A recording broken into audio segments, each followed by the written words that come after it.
Sobat Galang, kembali lagi bersama aku, Riva, di Galang Time. Sebelum kita masuk ke pembahasan Galang Time kita kali ini, aku punya satu pertanyaan nih buat teman-teman yang lagi nonton video ini. Pernah nggak sih teman-teman merasa sendiri, padahal teman-teman sedang berada di lingkungan yang sangat ramai? Kalau seandainya teman-teman pernah berada pada posisi tersebut, maka video ini memang untuk teman-teman. Karena pada video kali ini aku akan membahas mengenai cara mengatasi rasa sendiri di lingkungan kampus dan sosial. Jadi yang harus teman-teman lakukan yang pertama yaitu teman-teman harus paham bahwa merasa sendiri itu wajar.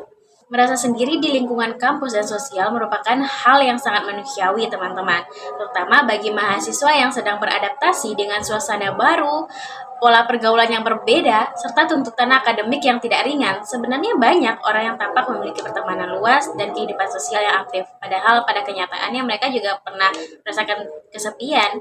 Jadi, langkah awal yang penting untuk mengatasi rasa kesendirian itu ya menerima perasaan tersebut tanpa menyalahkan diri sendiri.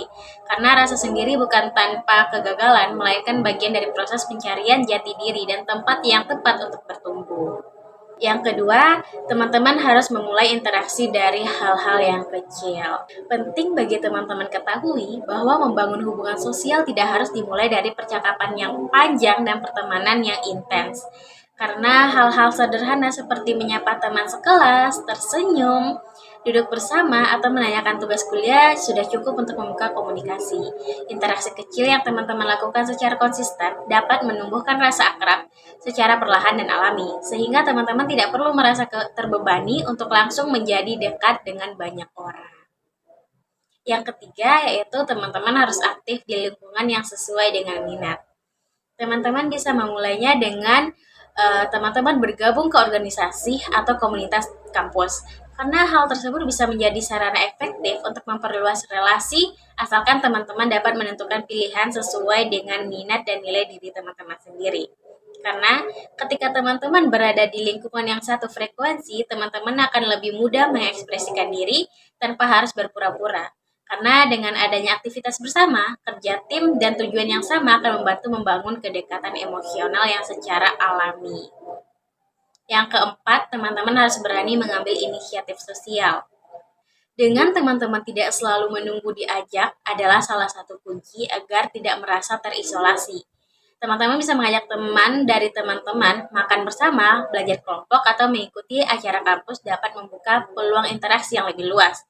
Namun, teman-teman jangan berpikir bahwa penolakan yang mungkin terjadi merupakan cerminan dari nilai diri teman-teman. Melainkan, teman-teman harus berpikir bahwa penolakan tersebut merupakan bagian dari dinamika sosial yang wajar dan tidak perlu ditanggapi secara berlebihan. Yang kelima, teman-teman harus mengurangi perbandingan diri teman-teman dengan di media sosial. Yaitu teman-teman harus ingat bahwa media sosial sering menampilkan potongan kebahagiaan yang tidak sepenuhnya mencerminkan realitas. Terlalu sering membandingkan diri dengan kehidupan orang lain di dunia maya justru dapat memperkuat rasa sendiri dan tidak cukup dalam diri teman-teman. Oleh karena itu, penting untuk teman-teman membatasi konsumsi media sosial dan lebih fokus pada hubungan nyata yang sedang teman-teman bangun. Yang keenam, yaitu teman-teman harus membangun lingkar pertemanan yang aman dan sehat. Dalam hal ini, teman-teman tidak perlu memiliki banyak teman untuk merasa diterima. Memiliki satu atau dua orang yang bisa teman-teman ajak berbagi cerita dengan jujur dan tanpa rasa takut dihakimi sudah lebih dari cukup. Lingkar pertemanan yang kecil namun suportif akan memberi rasa aman, nyaman, dan membantu mengurangi rasa kesepian secara signifikan. Yang ketujuh, teman-teman harus mengisi waktu dengan aktivitas yang bermakna. Teman-teman bisa mengembangkan diri melalui kegiatan positif seperti belajar keterampilan baru, mengikuti kegiatan sosial, berolahraga atau berkarya yang dapat membuat hidup teman-teman terasa lebih bermakna. Karena pada saat teman-teman sibuk bertumbuh dan mengenal diri sendiri, rasa sendiri yang ada perlahan akan berkurang karena hidup teman-teman sekarang sudah memiliki tujuan yang jelas. Yang kedelapan, teman-teman harus berani mencari dukungan saat dibutuhkan.